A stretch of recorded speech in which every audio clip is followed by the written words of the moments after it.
De eso sí hablamos. A cargo de la licenciada Mariela Bercero. Un espacio para reflexionar sobre educación sexual integral y feminismos. Bienvenidos. Bueno, hoy en De eso sí hablamos, vamos a hablar de uno de los hitos sexuales más importantes en la vida de las personas con útero. ¿De qué vamos a hablar? De la menstruación. Vamos a hablar un poquito de todo lo que es la salud, la gestión de la menstruación y los mitos que hay en torno a la salud menstrual o a la menstruación en sí misma. Bienvenidas, bienvenidos, bienvenides. Un poco la idea de hoy es desmitificar la menstruación, empezar a hablar de salud menstrual y empezar a hablar de los métodos. Así que nos vamos a ir de lleno a qué es la menstruación. La menstruación es un proceso biológico, como todo lo que estuvimos hablando hoy, es completamente natural y ocurre cuando el cuerpo de una persona con útero se prepara para un posible embarazo. ¿Por qué lo nombramos así? Porque hay que decir las cosas por su nombre. La persona tiene que saber cuál es el proceso que está sucediendo en su cuerpo. Esto suele pasar alrededor, en ciclos que en general tienen entre 21 y 35 días. No todos los ciclos menstruales tienen 28 días como el calendario que nos imponen o que nos enseñan de siempre decimos que tienen. Los ciclos varían dependiendo de las personas y muchas veces también dependiendo del momento, tanto hormonal como biológico que está atravesando esa persona. Así que esta es una de las cuestiones más importantes. Si bien las personas con útero tienen cierta ciclicidad, siguen un ciclo, no es lisa y llanamente de 28 días. Está también, y hay que introducirlo para empezar a hablar de educación sexual integral, lo que se llama la menarca. La menarca es simplemente la primera menstruación, vamos a nombrarlo claramente también, pero es un hito biológico y sexual en la sexualidad de las personas que tienen útero. Es también un hito social y cultural, porque está demarcado por un montón de señalamientos, de cuestionamientos y de atribuciones que se les da desde el entorno familiar y social de las adolescentes que digamos, atraviesan la menarca. Suele aparecer entre los 9 y los 15 años, cada vez más tempranamente. Un poquito de esto vamos a hablar cuando hablemos de los mitos, y depende de factores como la genética, el estilo de vida y el entorno.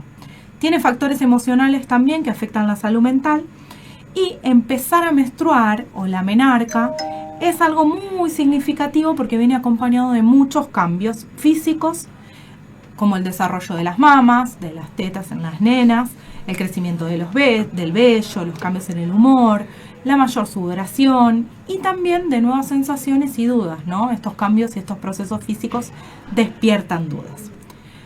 Dijimos la vez pasada cómo hablar con adolescentes acerca de las cuestiones que tienen que ver con la educación sexual integral. Bueno, en este caso vamos a hablar con claridad. La idea es contar qué va a pasar en su cuerpo, que van a sentir estos cambios alrededor de lo que tiene que ver con el periodo de la menstruación en sí mismo, y que la menstruación es que salga sangre de la vagina.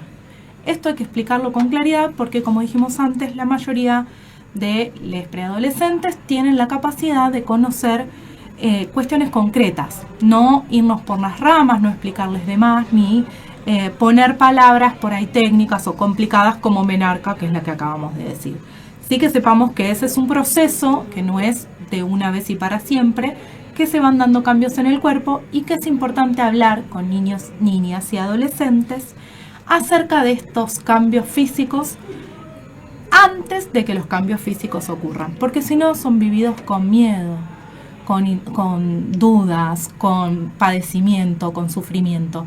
Y la idea es, como todo proceso natural del cuerpo, que se viva con tranquilidad, y a más serenas estemos, más evitamos cuestiones como dolores menstruales, como problemas con respecto a la menstruación, como ocultamiento, como problemas de salud mental asociados a esos procesos. La menstruación suele producir consecuencias sociales y culturales y cuestiones que tienen que ver con el ausentismo escolar y demás. Así que en la segunda parte de la columna, hasta acá llegamos con esta primera parte, vamos a hablar acerca de los mitos y los métodos de gestión menstrual para saber y prevenir esas consecuencias indeseadas. De eso sí hablamos. A cargo de la licenciada Mariela Bercero, un espacio para reflexionar sobre educación sexual integral y feminismos. Bueno, de eso sí hablamos. En la primera parte de la columna hablamos de qué es la menstruación, qué es la menarca, qué cambios se producen en el cuerpo y que se trata de un hito sexual. Ahora queríamos hablar acerca de las consecuencias de la menstruación, tanto sociales como culturales, que suelen producir y cómo prevenirlas o de qué manera actuar ante los mitos, ante el descreimiento, ante la falta de higiene menstrual o de políticas públicas de gestión menstrual. En primer lugar, planteamos cuáles son esas consecuencias que son bien tangibles. El ausentismo escolar, uno de los principales motivos en las personas con útero es la menstruación, ¿sí? Otra consecuencia importantísima es el elevado costo de la gestión menstrual.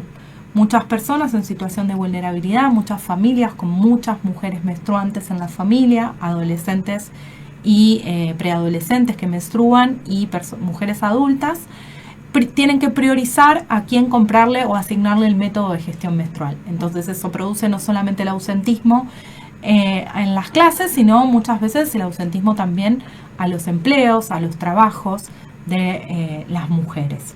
Entonces es algo que tiene un valor económico muy elevado y existen distintos métodos de gestión menstrual como para gestionarlo de manera no solo saludable, sino también económica, ¿sí? Ahorrar en este sentido. Existen los conocidos como métodos descartables, que son los más habituales, los más populares, que son las toallitas y los tampones. Estos son los métodos, como dijimos, más conocidos, por lo cual en general la gente sabe cómo utilizarlos, pero generan no solo mucho residuo y cambio climático y ambiental, sino también que generan un gasto excesivo al interior de las familias. Entonces, si pensamos, por ejemplo, que una persona menstrua unos 5 días por mes durante más de 30 años, estamos hablando de un gasto acumulado muy elevado, sobre todo para familias, como decíamos antes, con muchas mujeres. Existen otros métodos de gestión menstrual que son sustentables y que, además de ser sustentables, son reutilizables, como la copa menstrual, las bombachas menstruales, que es un método nuevo, tienen una tela que absorbe la menstruación y que no deja que existan fallas, que existan pérdidas. Y las toallitas y protectores de tela, que por ahora es el método menos utilizado, pero que hay que aclarar que son de algodón y que son lavables y reutilizables y que no tienen contraindicaciones, ¿sí? La contraindicación sería que por ahí es el menos práctico de llevar a cabo. Las bombachas, por ejemplo, se pueden lavar en lavarropa, a diferencia de las toallitas que se tienen que lavar con jabón neutro y a mano. El acceso a los productos de gestión menstrual también es una cuestión de justicia económica y social, por eso nombrar los métodos de gestión menstrual que existen, cuáles son los más accesibles y cuáles son los más caros, es importante, pero también es importante para el ambiente. Entonces, estas consecuencias sociales de las que hablamos también tienen que ver con un derecho a la información, a la salud y a la dignidad de las personas. Y como dijimos antes, vamos a hablar un poquito de esos mitos en respecto de la menstruación para cerrar la columna, que tienen que ver con esas ideas falsas que circulan muchas veces en la sociedad, en las comunidades, y que se cree que si estás menstruando no podés hacer determinadas cosas.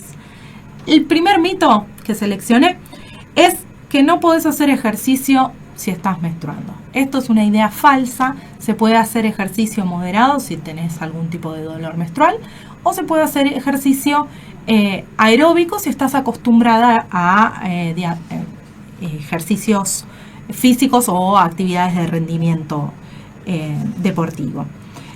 Otra cuestión es que es peligroso bañarse o lavarse el pelo y que esto puede cortar la menstruación. Esto también es falso.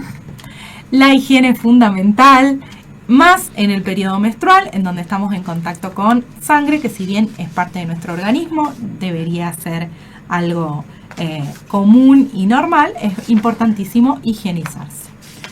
Otro mito que sigue vigente hoy por hoy, que muchos adolescentes plantean, es que si comes limón o si tomas algo como una limonada, un jugo, algo muy frío, se te puede cortar la menstruación. Esto es mentira, gente. No depende de lo que comamos, de lo que tomemos.